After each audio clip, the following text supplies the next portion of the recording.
ପିଲାମାନେ ଚାଲନ୍ତୁ ଆମେ ଆଜି ଆଲୋଚନା କରିବା ସମାର୍ଥବୋଧକ ଶବ୍ଦର କିଛି କ୍ୱେଶ୍ଚନ୍, ଯାହାକି ଓଡ଼ିଶା ଫରେଷ୍ଟ ଗାର୍ଡ଼ ଏକ୍ଜାମ୍ର ଇମ୍ପୋର୍ଟାଣ୍ଟ କ୍ୱେଶ୍ଚନ୍, ଯାହାକି ଓଡ଼ିଆ ଗ୍ରାମାରର।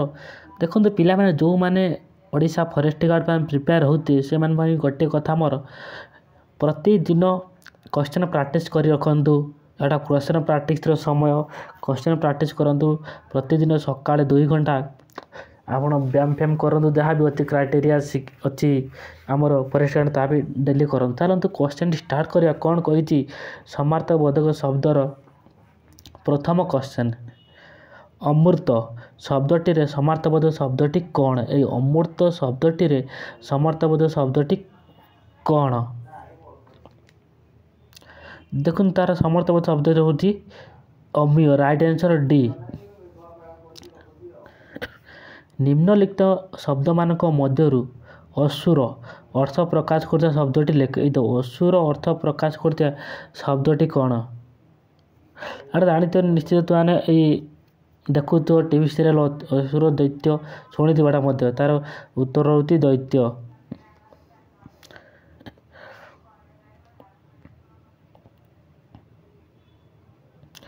क्वेश्चन नंबर 3 କ'ଣ କହିଛି? ଯେଉଁମାନେ ଚ୍ୟାନେଲକୁ ସବସ୍କ୍ରାଇବ୍ କରନ୍ତି ଏବେ ସବସ୍କ୍ରାଇବ୍ କରନ୍ତୁ, ଏମିତି ନୂଆ ନୂଆ ଫରେଷ୍ଟ ଗାର୍ଡ଼ ରିଲେଟେଡ଼ ସମସ୍ତ ଭିଡ଼ିଓ ପାଇବା ପାଇଁ। ପ୍ରଦତ୍ତ ଶବ୍ଦପୁଞ୍ଜ ମଧ୍ୟରୁ କନ୍ଦର୍ପ ଶବ୍ଦର ପ୍ରତିଶବ୍ଦ କ'ଣ? ଅତନୁ। Right answer D. ନିମ୍ନ ପ୍ରଦତ୍ତ ଶବ୍ଦମାନଙ୍କ ମଧ୍ୟରୁ ବିଜୁଳି ବିଜୁଳିର ଅର୍ଥ ପ୍ରକାଶ କରୁଥିବା ଶବ୍ଦଟି ଲେଖ।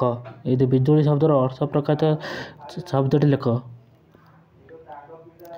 ଚପଳା। ରାଇଟ୍ ଆନ୍ସର ସି, ଚପଳା।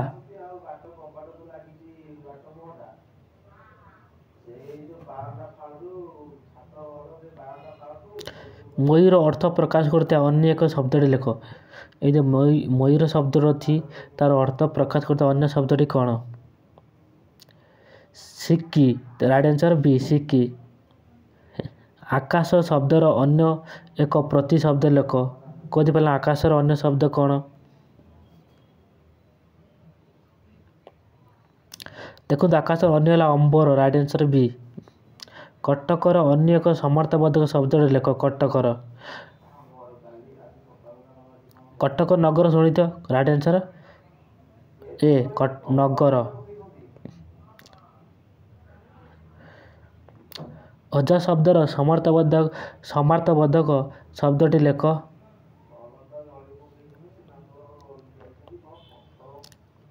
ମାଟି ବଂଶ ଅବଧାନ। ରାଇଟ୍ ଆନ୍ସର ବି। ଡାକର ସମାର୍ଥବୋଧକ ଶବ୍ଦଟି ଲେଖ। ଡାକର ସମାର୍ଥବୋଧକ ଶବ୍ଦଟି ଲେଖ। ପ୍ରବାଦ। ତାର ସମାର୍ଥବୋଧକ ଶବ୍ଦଟି ହେଉଛି ପ୍ରବାଦ। ରାଇଟ୍ ଆନ୍ସର ଏ। ନିକଟ ଶବ୍ଦର ପ୍ରତିଶବ୍ଦ ଲେଖ। ନିକଟ ଶବ୍ଦର ପ୍ରତିଶବ୍ଦ ଲେଖ। ସମୀପ। ରାଇଟ୍ ଆନ୍ସର ବି, ସମୀପ।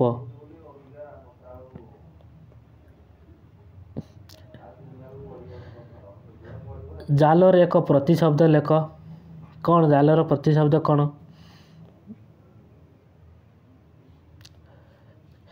ରାଇଟ୍ ଆନ୍ସର ଏ, ପିସାଦ। ଧନର ଏକ ସମାର୍ଥବୋଧକ ଶବ୍ଦ ଲେଖ। ଏ ଯେ ଧନ ଶବ୍ଦର ତାର ସମାର୍ଥବୋଧକ ଶବ୍ଦଟି ଲେଖ। ଦେଖନ୍ତୁ ତାର ରାଇଟ୍ ଆନ୍ସର ତ ବିତ୍ତ। ରାଇଟ୍ ଆନ୍ସର ବି। ଘଟକର ଏକ ପ୍ରତିଶବ୍ଦ ଲେଖ। ଘଟକର ଏକ ପ୍ରତିଶବ୍ଦ ଲେଖ। ଘଟକର ଘୋଡ଼ା ତୁମେ ଜାଣିଥିବ ଆରାମ, ସେଇଟା ଉତ୍ତର ଏ।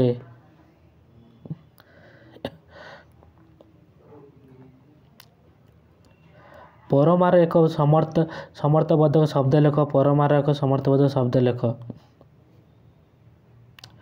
ଛାଞ୍ଚ। ରାଇଟ୍ ଆନ୍ସର ଏ। ଖଗେଶ୍ୱରର ଏକ ପ୍ରତିଶବ୍ଦ ଲେଖ। ଖଗେଶ୍ୱର ଶବ୍ଦର ଏକ ପ୍ରତିଶବ୍ଦ ଲେଖ। ଗରୁଡ଼। Right answer C, Garuda.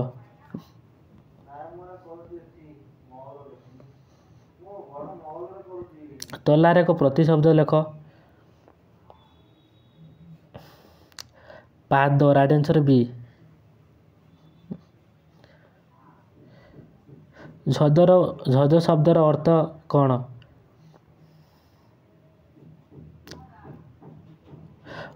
ପତାକା। ଝଜ ଶବ୍ଦର ଅନ୍ୟ ଶବ୍ଦ ହେଲା ପତାକା। ଅଜ୍ଞ ଶବ୍ଦର ପ୍ରତିଶବ୍ଦ କ'ଣ ପିଲା ଲେଖନ୍ତୁ। ଅଜ୍ଞ ଶବ୍ଦର ପ୍ରତିଶବ୍ଦ ଅଜ୍ଞ ପ୍ରତିଶବ୍ଦଟା ସୂର୍ଯ୍ୟ ପିଲାମାନେ ରାଇଟ୍ ଆନ୍ସର୍ ଏ। ଯକ୍ଷ୍ୟାର ଶବ୍ଦର ପ୍ରତିଶବ୍ଦ ଲେଖ 20 ନମ୍ବର ଦେଖନ୍ତୁ ରାଇଟ୍ ଆନ୍ସର୍ ସ୍ତ୍ରୀ ରାଇଟ୍ ଆନ୍ସର୍ ସ୍ତ୍ରୀ ବି। ଦେଖନ୍ତୁ ପିଲାମାନେ ଇଏ ଆମର ଆଜି 20ଟି କ୍ୱେଶ୍ଚନ୍ ଦେଲେ ଆଉ ନେକ୍ସଟ ଭିଡ଼ିଓରେ ମଧ୍ୟ ସମର୍ଥବୋଧକର ଆଉ 20ଟି କ୍ୱେଶ୍ଚନ୍ ଦେବ। ଯେଉଁମାନେ ଚ୍ୟାନେଲକୁ ସବସ୍କ୍ରାଇବ୍ କରନ୍ତି ଏବେ ସବସ୍କ୍ରାଇବ୍ କରନ୍ତି ଏମିତି ନୂଆ ନୂଆ ଭିଡ଼ିଓ ପାଇବା ପାଇଁ। Thank you.